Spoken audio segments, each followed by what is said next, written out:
They told us to stay away from the old rubber plantation on Pulau Ubin, the small island off the coast of Singapore. But when you're 22 and drunk on your own sense of immortality, you don't listen. We were supposed to be having a camping trip, one last hurrah before the real world swallowed us whole. Besides, ghost stories are just that, stories, right? There were 5 of us, me, Amir, Jian, Sarah, and Maya. We pitched our tents under the canopy of ancient trees, their gnarled branches swaying in the humid breeze.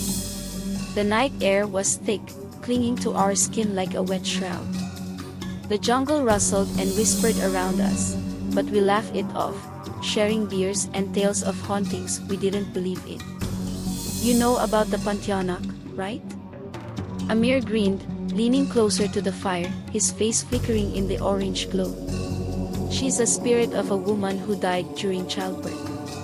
They say she lingers in places like this, in the shadows, waiting for someone to cross her path. Bullshit, Jian said, his voice slurred from too much whiskey. Just an urban legend. Amir's grin widened. Yeah. They say she's beautiful, at first. Long black hair, pale skin, eyes that draw you in. But when she gets close, she rips you open, tearing out your guts with her claws. Maya shivered, hugging her knees. Stop. You're freaking me out. Good, Amir said, his voice dropping to a whisper. Because if you smell frangipani flowers or hear a baby crying, she's near. The fire crackled, and for a moment, the jungle seemed to fall silent, as if it were listening. Whatever, Sarah said, tossing her empty beer can into the pile. Let's just get some sleep.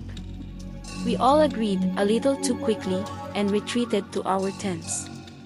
The laughter died down, and the night swallowed us whole. I woke up hours later, drenched in sweat. The air felt heavier, and the jungle was unnervingly quiet. I rolled over, trying to get comfortable, when I heard it. Soft, wet footsteps. They were slow, deliberate, circling our camp. My heart pounded in my chest as I strained to listen. The footsteps stopped, replaced by a faint sound, like a baby crying, somewhere far off. Fuck. I sat up, my hands trembling, and unzipped the tent just enough to peek out. The fire had burned down to embers, casting faint, dying shadows across the clearing. The jungle was black, an impenetrable wall of darkness. But nothing was out there. At least, nothing I could see. I nearly jumped out of my skin when Jian stumbled out of his tent, muttering curses. Damn it, he slurred, rubbing his eyes. Need to take a piss. Jian, I whispered harshly. Something's out there. He looked at me, eyes bloodshot and annoyed. Stop fucking around, man. You sound like Amir. He stumbled off into the jungle, the beam of his flashlight bouncing with each step. I stayed frozen, every nerve on edge, listening as his footsteps faded into the trees. The baby's cry sounded again, louder this time, and I swear to God, the hairs on the back of my neck stood straight up. Then Jian screamed. It was a raw, primal sound, cut off too abruptly. I shot out of the tent, nearly tripping over my own feet, and Maya and Amir came stumbling out as well, eyes wide with terror. Where's Jian? Amir asked, his voice tight. Another scream answered him, but it wasn't Jian this time. It was Sarah.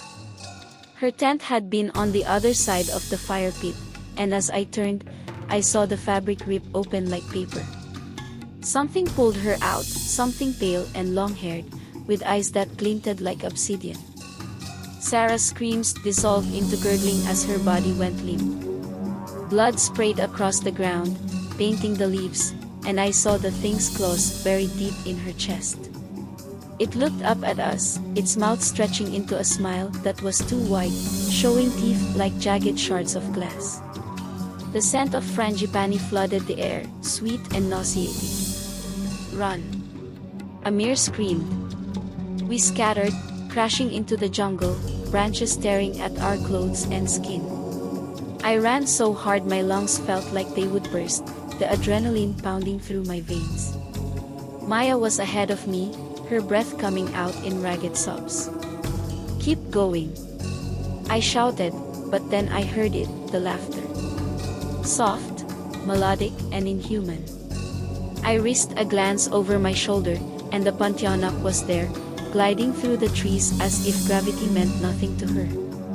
Her hair floated around her like a black cloud, and her eyes, those fucking eyes, burned into my soul. Maya tripped, landing hard, and I skidded to a stop. I couldn't just leave her. I grabbed her arm, yanking her to her feet, but it was too late. The Pontianak was already there, inches away, her claws dripping with Sarah's blood. "Please," Maya begged, tears streaming down her face. The Pontianak tilted her head, almost curious, before plunging her hand into my stomach. Blood splattered my face, hot and metallic, as Maya screamed, her body convulsing. "No!" I roared, swinging a fallen branch at the creature. It passed right through her, like striking smoke, and she looked at me, smiling that nightmare smile. She pulled her claws out of Maya, who crumpled to the ground, her eyes glassy and unseeing. I stumbled backward, my mind blank with terror. The Pontianak drifted closer, her gaze fixed on me, and I knew I was next. My vision blurred with panic, my breath coming in shallow, desperate gasps. "Amir!" I screamed, but I couldn't hear him. The jungle felt alive, pulsing with some ancient, malevolent force, and I realized how stupid we'd been to come here, to trespass in a place that had never belonged to us. The Pontianak reached for me, her nails glinting, when suddenly a burst of light illuminated the trees. Amir stood there, holding his phone flashlight and reciting something in Arabic, his voice shaking but strong. The Pontianak hissed, recoiling from the light. Her beautiful face twisted, and for a moment, she looked like something inhuman, her features melting, her eyes blazing with rage. She vanished into the darkness, and the jungle fell silent. Amir and I didn't speak. We grabbed what we could and ran, stumbling through the trees until we found the main road.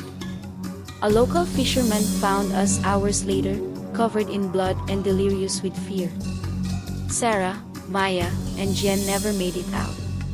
The authorities called it an animal attack, but Amir and I know better.